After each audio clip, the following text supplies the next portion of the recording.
메디숲 히든 프로 좋아요와 구독 많이 눌러주세요. 안녕하세요. 메디숲 히든 프로 최지 노무사입니다. 네, 오늘은 퇴직에 관한 모든 것 3탄, 해고에 관한 모든 것으로. 그래서 오늘 저희 법인의 심재훈 노무사님, 그리고 또 이정희 소장님, 정원철 변호사님 모셨습니다. 안녕하세요. 정철입니다. 안녕하세요. 이정입니다. 안녕하세요. 신재훈입니다. 네, 노무사이고요. 우리 고용노동부에서 카드뉴스를 제작하는 거 보신 적 있으신가요? 오늘은 특히 노동부에서 만든 카드뉴스를 한번 주제로 해서 좀 설명을 드리려고 합니다. 네, 이 사장님이 알아야 할 7가지 노른자 노동법 해고편인데요. 네, 먼저 내용을 좀 살펴보면, 자, 마트를 운영하다 적자가 누적되어서 폐업을 결정했다. 그래서 이제 직원을 폐업한 날, 그러니까 문을 닫은 거죠. 문을 닫은 날 이제 사장님이 해고를 했습니다. 이때 법적으로 문제가 없을까? 두 분 혹시 어떻게 생각하세요? 실제 문을 닫는 걸 마음에는 그리고 있지만 막상 직원한테 얘기하기는 쉽지 않을 것 같아요. 만약에 나는 30일 후에 폐업할 거야 하는데 직원한테 미리 얘기해버리면 직원이 그때부터 안 나올 가능성이 있기 때문에 내가 폐업한다는 걸 최대한 숨기고 싶을 마음이 생길 수가 있을 것 같거든요. 그러니까 혹시나 이제 불안한 마음이 들 수도 있으니까 얘기를 하지 않겠다. 네, 그럴 폐업하는 수도- 날까지. 그럴 수도 있을 것 같아요. 네, 이런 의견도 있을 수 있겠네요. 여기서 이제 생각보다 우리 많은 사장님들이 사실은 알지를 못하는데요. 폐업을 한다 하더라도 폐업하기 본래 이제 30일 전에 해고 예고를 해야 됩니다. 가장 대표적으로는 여기는 마트 사례가 나오긴 했지만, 예를 들면 1년 단위로 용역 계약을 하는 그런 청소라든가 경비 이제 이런 시설 관리 계약이 있거든요. 아파트 입주 회의야 만약 계약을 했다. 그런데 계약이 당연히 갱신될 걸로 생각을 했는데 계약이 그냥 종료되는 거죠. 위탁 계약이. 그래서 아파트에서는 12월 31일자로 종료가 되는데 한 12월 20일쯤 얘기를 해주는 거예요. 내년부터는 회사 바꿀 거다. 그러면 사실은 10일밖에 남지 않은 상태에서 위탁 운영사였던 용역회사도 이제만 통보를 받은 거거든요. 그래서 직원들한테 부랴부랴 미안하지만 12월 말일자로 문 닫는다 이렇게 얘기를 하는데, 이때 내가 해고하는 것도 아니고 사실은 계약이 해지되는 건데 해고를 해야 되냐 이제 이런 질문 되게 많거든요. 이 경우에도 마찬가지 해고 예고를 하도록 되어 있습니다. 그래서 만약 어떤 입주자 대표 회의로부터 늦게 연락을 받는다 하더라도 그 부분은 사실은 위탁회사에서 좀 챙겼어야 되는 거죠. 한 달 전에 계약이 갱신될지 아닐지 이런 상황들이 있을 수 있기 때문에. 그래서 해고 예고를 못했다라고 하면 위반 시에는 2년 이하의 징역 또는 2천만 원 이하의 벌금이 부과될 수 있어서 이런 어려운 상황이 발생하지 않으시려면 잘 챙기셔야 된다. 해고 예고라고 하는 건 크게 2가지인데요. 내가 만약에 한 달 뒤에 해고를 하겠다라고 하면서 한 달 전에 예고를 하거나, 그럼 한 달 동안은 일은 하겠죠. 그리고 한 달 후에 해고 효력이 발생하는 겁니다. 즉시 해고할 필요가 있다라고 생각이 드는 상황도 있거든요. 이때는 즉시 해고를 할 수도 있어요. 30일분의 급여를 주고요. 그래서 2가지 방식을 선택하는 겁니다. 만약에 급여를 250만 원 주는 직원이 있다라고 하면 해고 예고 수당 얼마 주면 될까요, 우리 사장님들이? 제가 이걸 오기 전에 좀 봤는데 사실 이해가 잘 안 되더라고요. 30일분인데 한 달치보다 많이 줘야 돼요. 그러니까 한 달에 내가 받는 월급이 300만 원이면 300만 원을 30일쯤 주면 될 것 같은데 더 많이 주게 되어서 내용을 보니까 실제 1개월 분에는 실제 일하는 날은 30일이 아니거든요. 근데 우리가 해고 예고 수당을 줄 때는 30일치를 다 줘야 되니까 실제는 1개월 플러스 알파를 줘야 된다는 개념이 들어와서 1개월치보다는 많은 걸로 나와 있더라고요. 맞죠? 통상임금이라고 하는 것은 주 5일 근무를 한다고 했을 때 주휴 하루치 돈을 유급으로 더 주잖아요. 그러면 우리가 급여를 주는 건 일주일에 주 5일 근무 플러스 1일의 주휴에서 6일치 돈을 주는 겁니다. 한 달로 환산했을 때는 4.345주를 곱하는데요. 이제 대략적으로 예를 들면 25일분이다라고 했을 때 내 급여 250만 원은 25일분에 대한 급여예요. 토요일 무급 휴무일이 빠진 겁니다. 그러니까 250은 25일분이니까 31분 5일치를 돈을 더 주려면 37만 원이 더 붙겠죠. 이제 그런 원리라는 얘기죠. 그래서 이 부분을 이제 잘 몰라서 그냥 해고 예고 수당 줘버려야지 250을 줬다가 해고 예고 의무 위반으로 처벌을 받는 그런 사례도 실제 있어요.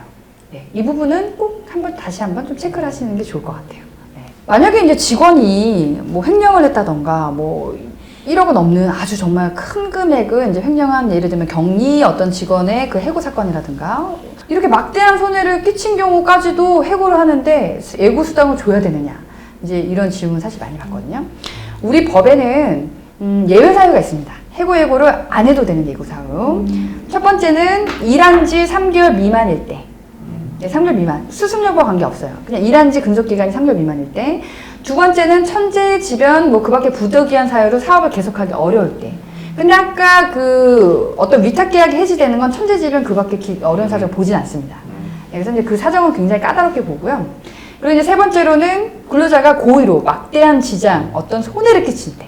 아까 얘기했던 횡령, 배임 이런 것들이 아주 대표적이죠. 물건을 뭐 절도했다던가, 이제 그 도난당해서 수천만 원의 피해를 얻게 했다던가, 이런 경우는 예고를 하지 않아도 되는데요.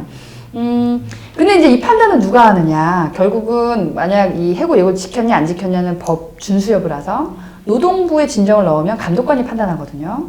그래서 우리가 생각했을 땐 고의로 막대한 손해를 끼친 거다라고 주장을 했는데 인정 안 되는 경우가 사실은 훨씬 많아요. 그래서 이제 그런 부분들 좀 유의를 해주셔야 되고요. 이런 경우는 절대 해고가 안 되는 경우가 있습니다.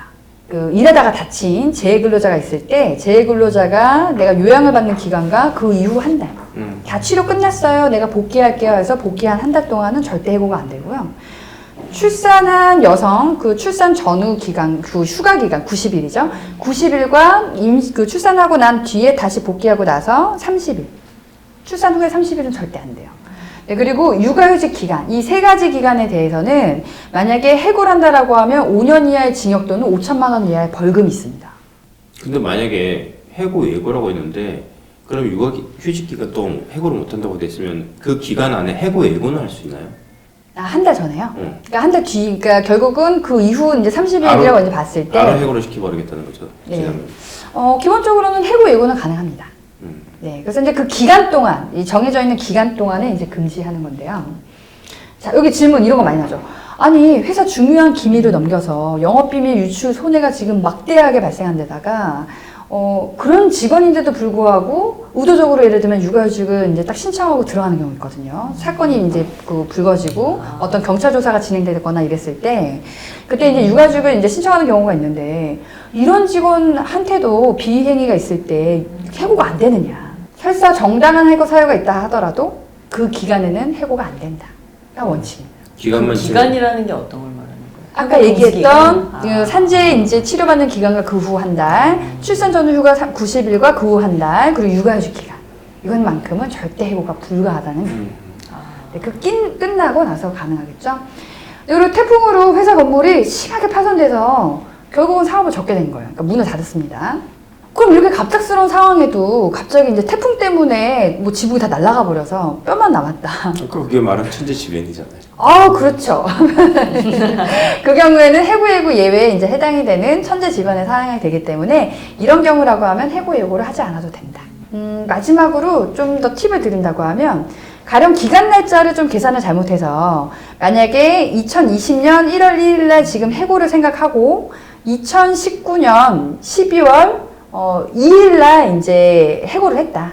직전 30일로 해서요. 해고 예고를 했다. 네, 30일로 이제 그 해서 만약 12월 2일을 이제 30일로 그 계산을 이제 했을 때 30일이 맞느냐 이제 그런 문제거든요. 그러니까 12월 2일부터 12월 31일까지는 30일이죠. 예. 그리고 1월 1일은 해고일이죠. 예. 그렇게 되면 12월 2일이 맞나 보다. 이렇게 생각이 들 수 있는데요. 우리 노동부 해석에서는 해고를 통보한 날과 그리고 해고일은 빠집니다. 초일과 말일은 불산일. 그렇게 되면 12월 2일 날 해고 통보하게 되면 29일 전에 예고한 게 돼서 해고 예고 의무 위반에 해당이 돼요. 네, 그래서 그러니까 말일 해고일인 그 날도 빼고 통보한 날도 빼고 충분히 넉넉하게 30일이 돼야 되기 때문에 그 가급적이면 한 35일이나 40일 전에 해고 예고하시기를 권해드려요. 네, 아무래도 내용 증명이나 보낼 때에도 우편을 등기받는 그런 날짜에 좀 기간 차가 있기 때문에 네, 이 부분까지 좀 잊지 마시고요. 오늘 그 해고 예고 수당에 관한 그 노동부 카드 뉴스편 이거는 여기에서 마치도록 할게요. 네, 다음 편에서 다시 만나도록 할게요. 네. 벌써 끝났습니다. 가뿐꾼.